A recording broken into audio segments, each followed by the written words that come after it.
Hi mech fans. I'm Mechalaro. Welcome to my channel. I built Jay's Battle Mech. It's a great set for those who wanna start building mech for their minifigures. It has a simple design which makes it easy to upgrade. This is how I upgraded mine.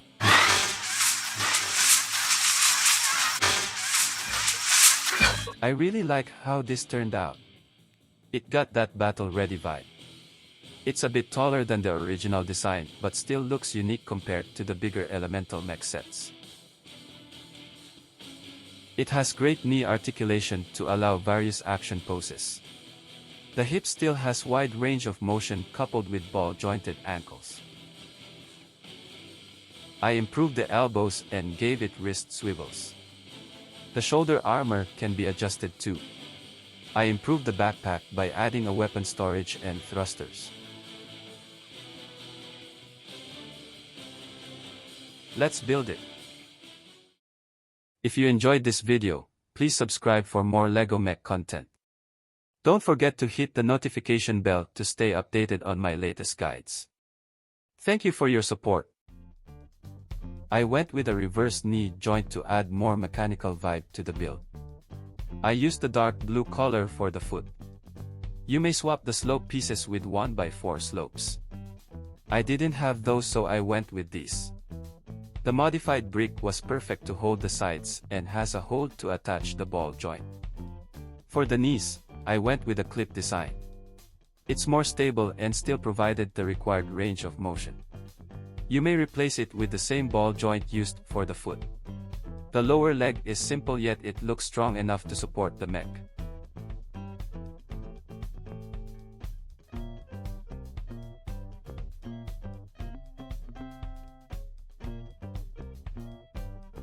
The thighs has a sleek look. The front has blue armor while it has gray pieces at the back to look mechanical.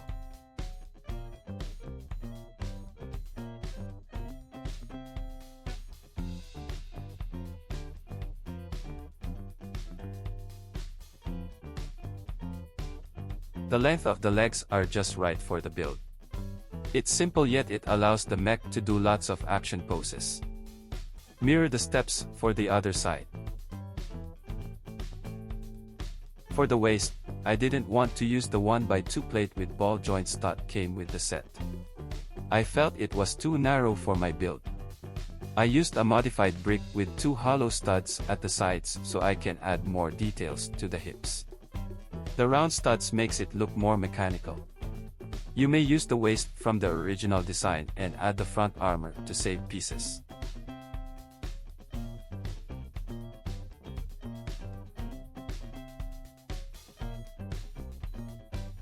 Now let's talk about the arms. The original design felt too thin. I added more armor parts to reinforce the shoulders. I used the similar ball joints used for the hips and ankles to allow me to use the gold hollow stud for the bicep. It helps to apply the color scheme easier across the whole mech. That ball joint sure is useful and I will always buy those on site. I also retained the gold armor piece. It easily completes the look of the arms.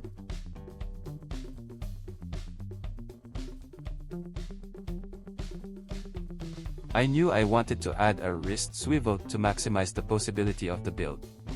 It was a bit tricky as I don't want the arms to be too long since I'll be adding fingers to the hands. I came up with this configuration.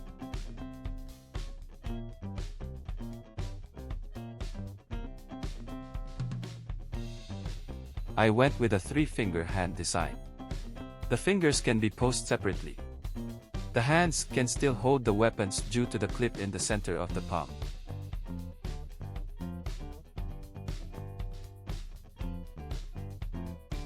The length of the arm was just right for the build. The oversized fingers gave the build a strong fighter vibe.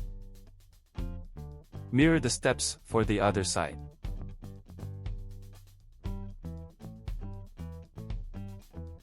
I used the old Nexo Knight's cockpit piece. It has the Mixel ball joints on the sides. This is perfect for the scale of this build.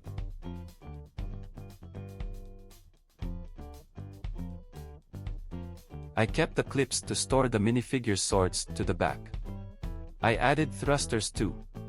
It helps to make the back look complete.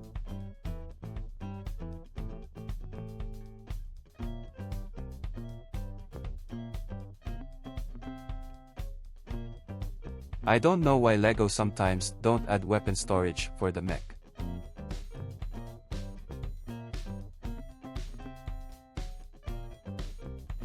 I added some armor to the side of the minifigure's head to give it more protection.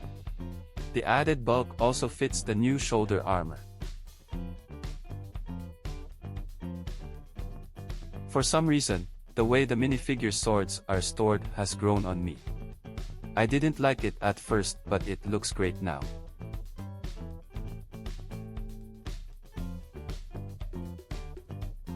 For this build, I wanted to add more articulation but keep the concept that it's a small personal mech. The arms were the hardest parts to make because it can easily be too long if I add too many pieces or gimmicks.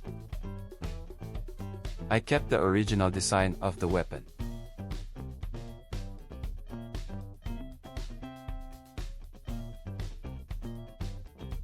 Due to the Technic pin, I was able to add the clip to the palm. The fingers hide it perfectly when the hand is closed or while holding a weapon. I want to mount the stud launchers to the forearms. I added a round tile to the bottom to allow it to be placed on either side.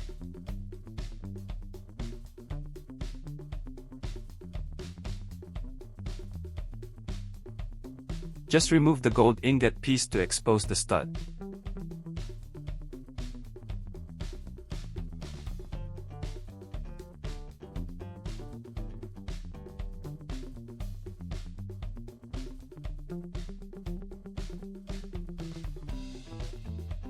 The Nexonite cockpit helps to keep the proportions clean and lets the arms be attached perfectly to the body.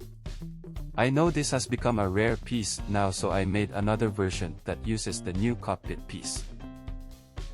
I tried to keep this version of the shoulder simple and light. I didn't use mixel ball joint and socket combination for the shoulder as it would make the arms too far from the body. That would also need more pieces and make the shoulders heavier. I know using a pin like this is not good, but I really want to close that hole with a tile. I added some round pieces to give this shoulder some bulk and hold the ball joint. It was tricky, but I used a bracket to add a connector to the side of the cockpit. The combination of the hollow stud on the bracket and a hollow round stud piece held the shoulders quite well.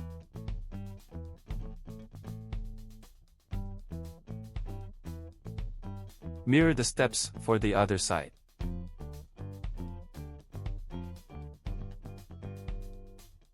I added some tiles to the back of the cockpit to hide the studs. The most important piece is the tile on top of the back.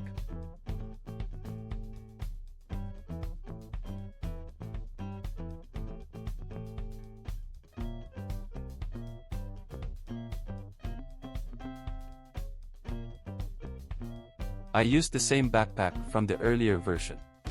It locks the brackets to the cockpit.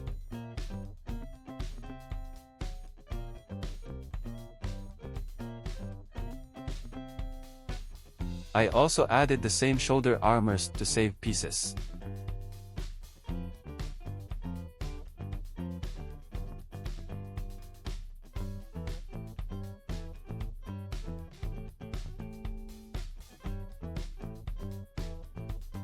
I tried to keep the same proportions, but due to the added pieces, the torso and shoulders look a bit wider compared to the earlier design.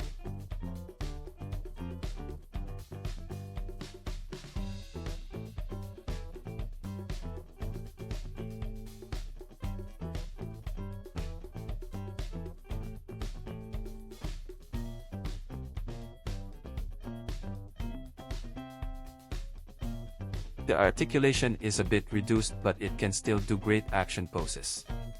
It also looks more mechanical. Let me know in the comment section how would you have done it.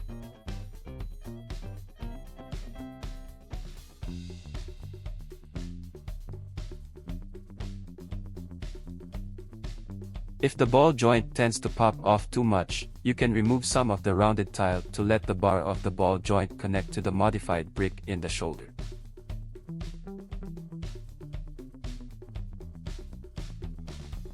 Overall, I like how this upgrade was simple, yet it added more play value to the set. Try it out and let me know in the comment section what are your thoughts on it. Don't forget to like this video and subscribe for more. Thanks for watching.